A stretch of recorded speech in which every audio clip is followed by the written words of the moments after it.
కోవిడ్‌లో నేనున్న దగ్గర హాస్పిటల్ అండి ఇది. చాలా బాగా ఇక్కడ చూస్తారు. ఇక్కడ హాస్పిటల్ ఇందాక వీడియో నేను పెట్టాను గదా! ఇక్కడ హాస్పిటల్ చాలా క్లీన్‌గా బాగుంటాయని. ఇదేనండి నేను హాస్పిటల్‌కి వచ్చాను ఇప్పుడు. హాస్పిటల్ వచ్చిన తర్వాత ఇంక లోపల మీకు చూపిస్తాను. లోపల ఎలా ఉంటది? ఏంది? ఇక్కడ ప్రాసెస్ ఏంది? ఎంత డబ్బులు? ఎంత ఖర్చవుద్ది? మన ఇండియాకి ఇక్కడికి ఎంత ఖర్చవుద్ది? ఏమేమి ఫ్రీ ఉండాయి? ఎలాగ రిసీవ్ చేసుకుంటారు? మొత్తం అన్ని టోకన్‌తో సహా మీకు మొత్తం చూపిస్తాను చూడండి. నేనిప్పుడు ఎంట్రీ అవుతున్నానండి లోపలికి. ఎంట్రీ అయిన తర్వాత మనకి ఒక పతాకా అని ఇక్కడ పతాకా అంటారండి. ఐడీ, సివిల్ ఐడీ లాగా. మన ఇండియాలో ఆధార్ కార్డులు ఉన్నాయి కదా! అలాగా ఆధార్ కార్డులండి. అది ఆధార్ కార్డులు ఇవ్వాలి మాకు అంటే నేటివిటీకి ఇక్కడ ప్రతి ఒక్కరు కూడా ఆధార్ కార్డులు ఎలాగో మన ఇండియాకి ఇక్కడ ఐడి సివిల్ ఐడి ఉంటుంది దాన్ని. ఆ సివిల్ ఐడిని వాళ్ళకి ఇవ్వాలి. వాళ్ళకి ఇచ్చిన తర్వాత ₹1 వాళ్ళు కట్టించుకుంటారండి. కానీ చిల్లర రిసీట్ తీసుకోరు.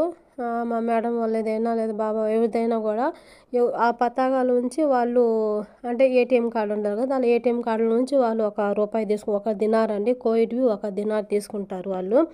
అంటే ఛార్జ్. అంటే మనకి చెప్తారు కదా! ఇండియాలో మన ఫీజ్ అంటారు కదా! అలాగా అండి. వాళ్ళు ఇక్కడ కోవిడ్‌కి ఒక దినారే తీసుకుంటారు.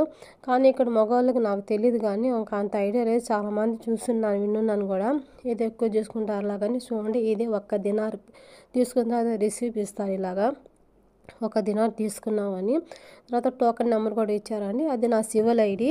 అదని టోకెన్ నెంబర్ ఇచ్చారు. 222 నా నెంబర్ వచ్చి అది కూడా ఉదయం పోతే నేను ఉదయం ఎన్ని గంటలకి 7:30కో ఆ టైంకి దాని టైమింగ్ కూడా ఉంటుందని ఆ టైం పోతే ఆ నెంబర్ వచ్చింది. ఆ నెంబర్ వచ్చింది అలా కూర్చొని ఉండాలి. అక్కడ పైన ఉంది కదా రెడ్ కనిపిస్తుంది అక్కడ నెంబర్లు పడతా ఉంటాయి. మా నెంబర్ వచ్చింది అంటే నాకు వచ్చేసి రెండో వార్డు ఉంది. చూడండి నా నెంబర్ వచ్చేసింది 222 వచ్చింది. నా నెంబర్ వచ్చిన తర్వాత నేను పోయాను చూపించుకున్నాను. మళ్ళీ రాసి ఇచ్చారు. ఇది మెడికల్ షాప్ అండి. అక్కడే పక్కనే మెడికల్ షాప్ ఉంటుంది. వాళ్ళు అక్కడే ఇచ్చేస్తారు, రాసిస్తారు. ఆ మెడికల్ షాప్లో వాళ్ళు ఏంటంటే మనకు డోలు అంటారు కదా! అలాగా డోలు అది కూడా ఒక వీడియో పెడతానండి. నాకేమేమి ఇచ్చారు మొత్తం ట్యాబ్లెట్ అని. ఆ ట్యాబ్లెట్ వాళ్ళు ఇచ్చారండి. ఇచ్చిన తర్వాత మళ్ళీ అంటే మాస్క్ అంటే ఆక్సిజన్ పెట్టాలి అని చెప్పారండి వాళ్ళు. మళ్ళీ నేను ఆక్సిజన్ వీడియో పెట్టలేదు. ఎందుకంటే అది ఫేస్ కనిపిస్తుంది కాబట్టి నేను పెట్టలేదు. అయినా ఇప్పటికి నా వాయిస్ కొంచెం చేంజ్ అయిపోయింది కదా! అది ఇప్పుడు నేను మాస్క్ పెట్టుకొని ఆక్సిజన్ పెట్టుకొని వస్తున్నాను బయటకి. అది 3 డేస్ ఆక్సిజన్ పెట్టాలని చెప్పారండి. ఎందుకంటే ఫస్ట్ టైం నేను ఆక్సిజన్ పెట్టుకున్నాను. నా లైఫ్లో ఫస్ట్ టైం ఇదే నేను